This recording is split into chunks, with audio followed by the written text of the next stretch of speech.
കർത്താവിൻ്റെ അതിപരിശുദ്ധ നാമം ഇന്ന് പ്രഭാതത്തിലും മഹത്വപ്പെടുമാറാകട്ടെ. എല്ലാ സഹോദരങ്ങൾക്കും യേശുക്രിസ്തുവിൻ്റെ അനുഗ്രഹീത നാമത്തിൽ ക്രിസ്തീയ വന്ദനത്തെ അറിയിക്കുന്നു.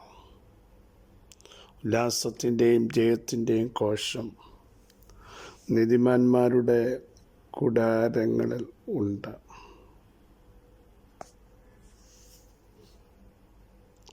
അതെപ്പോഴും നമ്മുടെ കൂടാരത്തിൽ മുഴങ്ങണം. മറ്റ് അപശ്രുതികളൊന്നും കേൾക്കരുത്, അപശബ്ദങ്ങളുണ്ടാകരുത്. ദൈവത്തിന് മഹത്വം കൊടുക്കുന്ന, സന്തോഷിക്കുന്ന, ആത്മാവിൽ സ്തോത്രം ചെയ്യുന്ന ഭവനങ്ങളാവണം നമ്മുടെ. അസമാധാനം നമ്മുടെ കൂടാരങ്ങളിൽ ഉണ്ടാകരുത്. പിറുപിറുപ്പും വാഗ്വാദങ്ങളുമല്ല നമ്മുടെ കൂടാരത്തിനകത്തുണ്ടാകരുത്.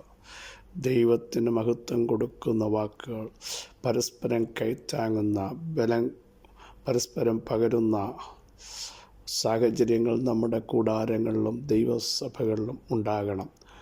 ഒരുവനാൽ ഒടുങ്ങിപ്പോകാതിരിക്കാൻ സൂക്ഷിക്കണം.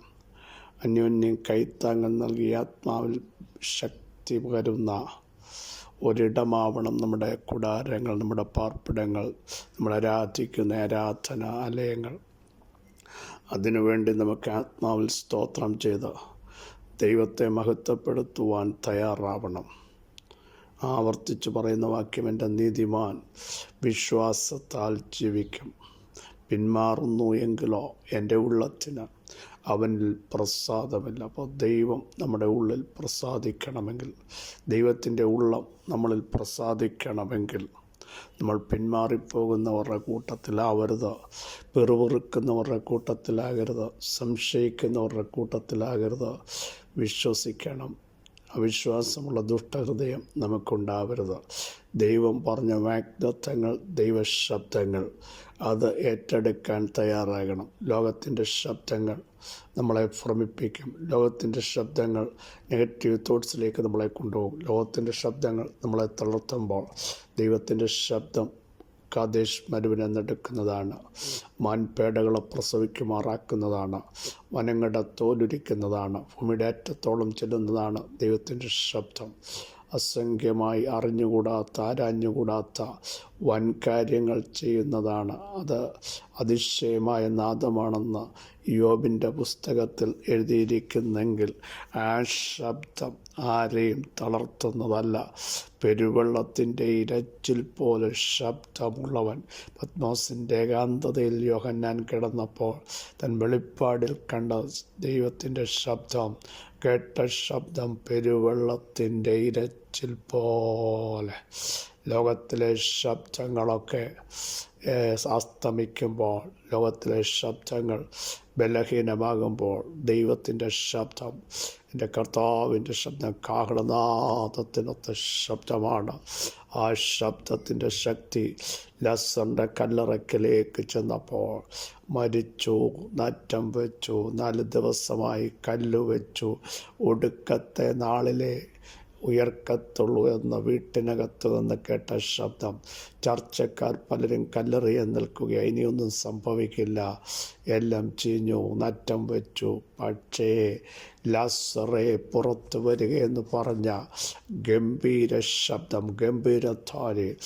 ആ ശബ്ദത്തിൻ്റെ മുമ്പിൽ ചിലത് പുറത്ത് വന്ന് ദേശത്തടയാളമായി ലോകത്തിൻ്റെ മുമ്പിൽ അതൊരു പ്രശംസാ വിഷയമായി ആ ലാസർ മുഖാന്തരം അനേകർ വിടുതലിലേക്ക് നയിക്കപ്പെട്ടെങ്കിൽ, കർത്താവിനെ അറിഞ്ഞെങ്കിൽ, നമ്മുടെ മേലുള്ള ദൈവശബ്ദത്തിൻ്റെ ശക്തി മറ്റുള്ളവരിലേക്ക് പ്രവഹിക്കാൻ, അനേകരെ കൃപയിലേക്ക് കൊണ്ടുവരാൻ പരിശുദ്ധാത്മാവിന് പദ്ധതിയുണ്ട്. അതുകൊണ്ട് മനുഷ്യ ശബ്ദങ്ങൾ കേട്ട നിരാശപ്പെട്ട ചില വാക്കുകൾ, ഇരുമ്പ് പോലെ നിങ്ങളെ തകർക്കുന്ന ചില വാക്കുകൾ, മുള്ളുപോലെ കുത്തുന്ന അവസ്ഥയിലൂടെ കടന്നു പോകുന്നവരെ വിളിച്ചു പറയുന്നു, ആ വാക്കുകൾക്ക് ചെവി കൊടുക്കരുത്, അത് റിസീവ് ചെയ്യരുത്.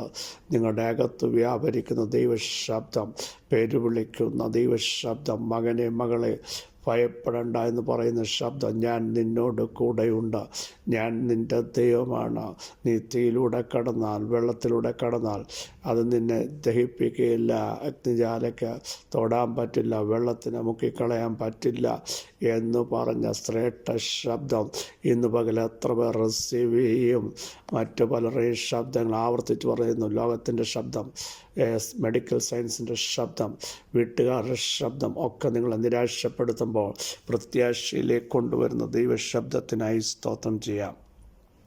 യെശയ്യാ പ്രവചനം 38:20. യഹോവേ, എന്നെ രക്ഷിപ്പാൻ ഒരുങ്ങിയിരിക്കുന്നു, അതുകൊണ്ട് ഞങ്ങൾ ജീവപര്യന്തം യഹോവയുടെ ആലയത്തിൽ തന്ത്രീനാദത്തോടെ എൻ്റെ ഗീതങ്ങളെ പാടും. യഹോവ എന്നെ രക്ഷിപ്പാൻ ഒരുങ്ങിയിരിക്കുന്നു, അതുകൊണ്ട് ഞങ്ങൾ ജീവപര്യന്തം യഹോവയുടെ ആലയത്തിൽ തന്ത്രനാദത്തോടെ പാടും. ഈ സംഭവം നമുക്കെല്ലാം അറിയാം. ഹിസ്കിയാവ് എന്ന് പറഞ്ഞ രാജാവിന് മരിക്കത്തക്ക രോഗം പിടിച്ചു. പ്രവചന ദൂത്, നീ മരിച്ചു പോകും, യെശയ്യാ പ്രവചൻ കൊട്ടാരത്തിനകത്ത് വന്ന് പറഞ്ഞു. പക്ഷേ ഭക്തൻ മുട്ടുമടക്കി ചുവന് നേരെ മുഖം തിരിച്ചു. ഞാൻ നടന്നത് ഓർക്കണമേ, ഞാൻ ചെയ്തത് ഓർക്കണമേ, ഞാൻ ഏകാഗ്രഹൃദയത്തോടെ എങ്ങനെ മുമ്പിൽ നിന്നത് ഓർക്കണമേ എന്ന് പറഞ്ഞപ്പോൾ പ്രവാചകൻ ആ കോമ്പൗണ്ട് വിടുന്നതിന് മുമ്പ് ദൈവം പറഞ്ഞു, നീ തിരുത്തിപ്പറ, ഞാൻ അവൻ്റെ ആയുസ്സിനെ ദീർഘിപ്പിച്ചിരിക്കുകയാണ്, ഞാൻ അവൻ്റെ ആയുസ്സിനെ എക്സ്റ്റെൻഡ് ചെയ്തിരിക്കുക. ഇന്ന് പകൽ ചില കുടുംബങ്ങളോട്, പരിശുദ്ധാത്മാ വ്യക്തികളോടും പറയുന്നു, ആയുസ് തീർന്നു, വാഗ്ദത്തങ്ങൾ തീർന്നു, എല്ലാം അസ്തമിച്ചു എന്ന് നിങ്ങൾ ചിന്തിക്കുമ്പോൾ മുട്ടുമടക്കാൻ തയ്യാറാകൂ, പ്രാർത്ഥിക്കാൻ തയ്യാറാകൂ. ആയുസ്സിൻ്റെ മേൽ അധികാരം ദൈവത്തിനാണ്. കുടുംബജീവിതത്തെ നയിക്കുന്നത് ദൈവമാണ്. തലമുറകളുടെ ഭാവി ദൈവത്തിൻ്റെ കയ്യിൽ. പ്രാർത്ഥിക്കൂ. ലോകക്കാർ പറയട്ടെ നടക്കത്തില്ല, തീർന്നു. പക്ഷേ പ്രാർത്ഥിക്കുന്നവന് വേണ്ടി എക്സ്റ്റൻഷൻ, നിങ്ങളായിരിക്കുന്ന ചില ദേശത്ത് ചില എക്സ്റ്റൻഷനുകൾ നൽകാൻ യേശുവിൻ്റെ ഒന്നാമത്തെ ദൈവാത്മാവ് പറയുന്നു. ചിലത് ദീർഘിപ്പിച്ചു തരാൻ എൻ്റെ ദൈവത്തിന് കഴിയും. നിങ്ങൾ ഫേസ് ചെയ്യുന്ന ചില വിഷയത്തിൽ ഇനി ഒരു എക്സ്റ്റൻഷൻ നടക്കുമോ? പക്ഷേ ചില ആണ്ടുകളോടെ ദീർഘിപ്പിച്ച് തരാൻ കഴിവുള്ള ദൈവം ഇന്ന് പകലിറങ്ങി വന്നിട്ടുണ്ട്. അങ്ങനെ ഹിസ്കിയാവിന് രോഗം ഭേദമായി, ദൈവം വിടുവിച്ചു, ആയുസ് നീട്ടിക്കൊടുത്തു. അതിൻ്റെ റിസൾട്ടാണ് പ്രിയരെ, ദൈവം വിടുതൽ നൽകുമ്പോൾ, ദൈവം സൗഖ്യം നൽകുമ്പോൾ, ദൈവം ആരോഗ്യം നൽകുമ്പോൾ, ദൈവം ഒരു ദേശത്ത് നിങ്ങളെ ഉറപ്പിക്കുമ്പോൾ, നടക്കത്തില്ലെന്ന് പറഞ്ഞ ഇടത്ത് നടപ്പിലാക്കുമ്പോൾ, വഴി തുറക്കുമ്പോൾ, അസാധ്യമെന്ന് നിങ്ങൾ ചിന്തിച്ചത് സാധ്യമാക്കുമ്പോൾ നിങ്ങൾ പറയേണ്ട ഒരു ഭാഗമാണ് നാം വായിച്ചത്.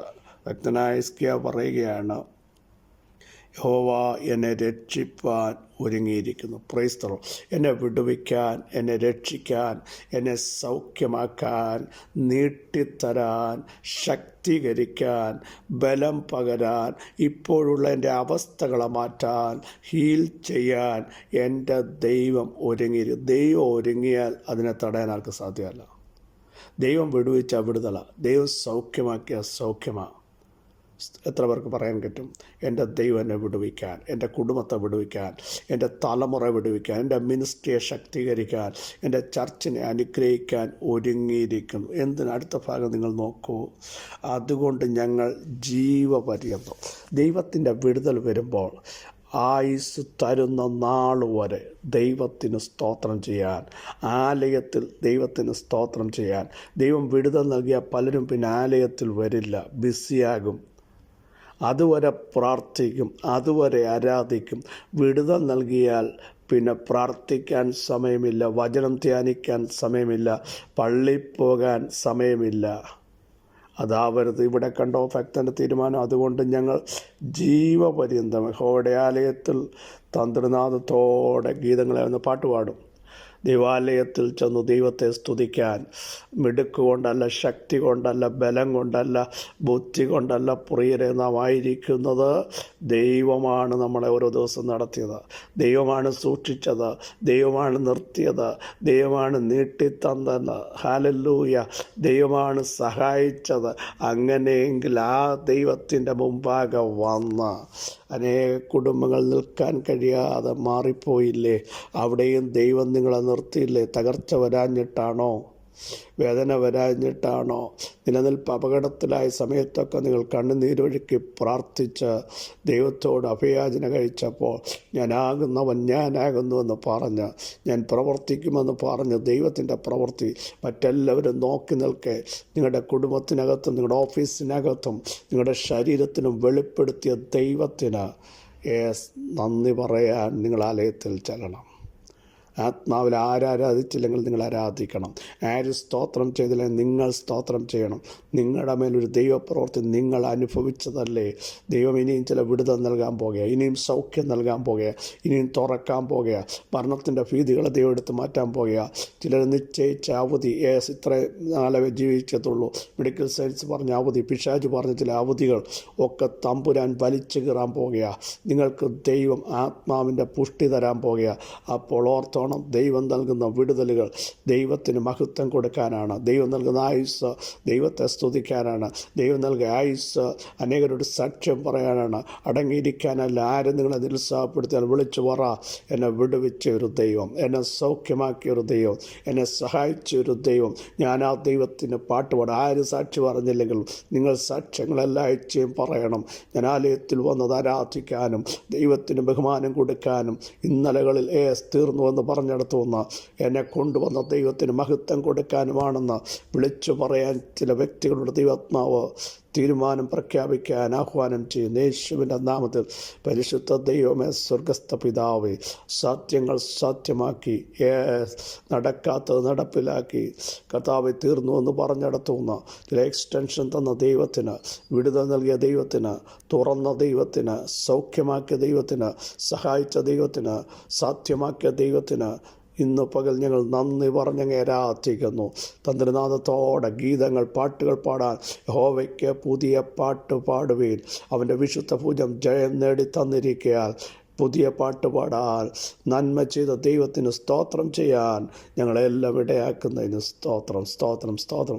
ഈ പകൽ തന്ന വലിയ വിടുതലുകൾക്ക് സ്തോത്രം. ഭയത്തെ ദൈവം എടുത്ത് മാറ്റിയിരിക്കാതെ ചില കളകൾ പിശാച ഹൃദയത്തിൽ വിതച്ച ചില സംശയത്തിൻ്റെ, അവിശ്വാസത്തിൻ്റെ കളകൾ ഇന്ന് പകൽ സ്വർഗം ക്യാൻസൽ ചെയ്തിരിക്കാൻ സ്തോത്രം. എല്ലാ ഇരുളിൻ്റെ വ്യാപാരത്തെയും ദൈവം തച്ചുടച്ചതിന് സ്തോത്രം. യേശുവിൻ്റെ രക്തം, വചനം ഞങ്ങൾ ജയമെടുത്ത് പ്രാർത്ഥിക്കുന്നു. സകല മഹത്വം അങ്ങേക്ക് യേശുവിൻ നാമത്തിൽ തന്നെ. ആമേൻ, ആമേൻ. ക്രിസ്തു വാത്സല്യ സഹോദരങ്ങളെ, ധൈര്യത്തോടെ മുമ്പോട്ട് പോകൂ. നമ്മുടെ ദൈവം വലിയവൻ. ദൈവത്തിന് നന്ദി പറയാൻ തയ്യാറാവാം. അവിടെ നമ്മളെ രക്ഷിപ്പാൻ ഒരുങ്ങിയിരിക്കുന്നു, വിടുവിച്ചിരിക്കുന്നു, ഇറങ്ങി വന്നിരിക്കുന്നു. ഈ വചനങ്ങൾ അവിടെ സഹായിക്കട്ടെ. ക്രിസ്തേശുവിൽ നിങ്ങളുടെ സഹോദരൻ പാസ്റ്റർ ബിജു മാത്യു.